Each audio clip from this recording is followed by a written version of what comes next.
ससुई चो त के चो आयो काफिलो जो साथ साथ धणी सरवाण वार वढे वागू कया पवा हुंद पलाण जेड़ो थम पुनल पाण तेड़ी सिटरा साथ जी। वाह वाह वाह सुभान अल्लाह।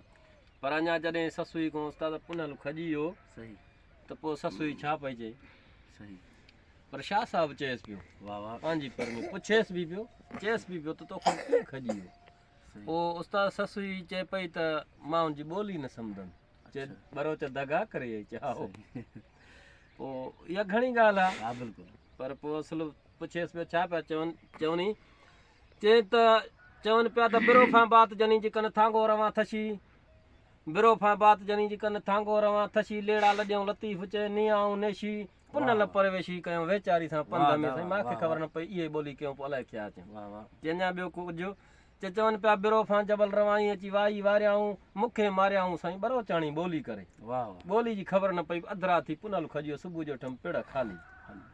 पोइ शाह साहिब चएसि पियो हाणे छो वेठी हाणे वञ न सही उन जी कढ जाॾे उहो तारे तूं जो तुंहिंजी दिलि आहे त हली पो चएसि पियो उथी संबर ससुई तुंहिंजो वेहण न आहे वर आरियड़नि जे आसिरे छो ॾोरियो थी डूंगर लाहूतुनि जो लतीफ़ चए बोतन छॼो बर टकर पासे डर त पुनल मिले पंध में। वाह वाह।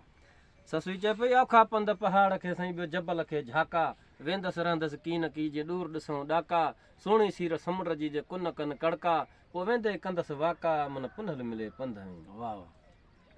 सावण फ़क़ीर चयसि त अलफ़ा कर हिकिड़ो त ससुई खयो समर लथी घर गोरनि तां कशे ॿधई कमर कुॾंदी वई के चॾे कंदे हुल हशर मोहबत हुयसि मन में कोन छॾे पुनल जी पचर पहिरें उघाड़ी पंधु घणो सिधाणो सफ़र सूरन जो सावण चयुसि दिलि मथे दस्तर कंदी वई ॾेरनि ते ॾमर पर वई जाम पुनो पुठियां।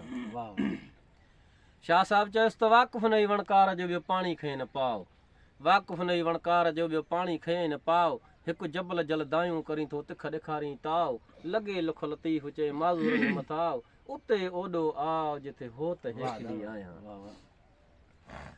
पर शाह साहिब अञा ॿी तरह बि चएसि पियो वरी कापोड़ी सुर उस्ताद सही उन जी वरी आम करे सुघड़ को बिना ॿियनि खे ख़बर न पवंदी आहे। सही चएसि पियो त 12 कुन 32 तड़ तड़ तड़ मथे नांग इश्क जनी जे सांग से बि पतण कोन पुछनि। वाह। जे जंहिंखे इश्क लॻल कापारी हूंदो आहे त पतण न पुछंदा न कंहिंखो ड्रिदा। वाह। 12 कुन 32 तड़ तड़ तड़ मथे अकु इश्क जनी जो हक़ से बि पतण कोन पुछनि। वाह दावा। पर कापोड़ी में शाह साहिब चए पियो जे रोअण सां परचनि त रातो ॾींहुं रोआं। वाह। रोअण सां परचनि त रातो ॾींहुं रोआं लाड़े लुड़क अखियुनि मंझां पेरनि मंझि पवां हे धरती सभु धोआं लुड़कनि सां लतीफ़ चए। वाह। पर सूद कापोड़ी शाह साहिब चए पियो त कन कट कापट कापोड़ियूं कनोटिया कन चीर हली पिया हिंगला जॾे उन सारी कान शरीर जेके फना था फ़क़ीर वञी तकिया आवाज़ परे जो झपिंदी आहे वरी चए पियो कन कट कापट कापोड़ियूं कनोटिया कन कट हली पिया हिंगला जॾे उहे हादी छॾे हट अदा खाक जनी जी खट हलो तकिया पसंदि तन जा। अस्सलाम वालेकुम उस्ताद।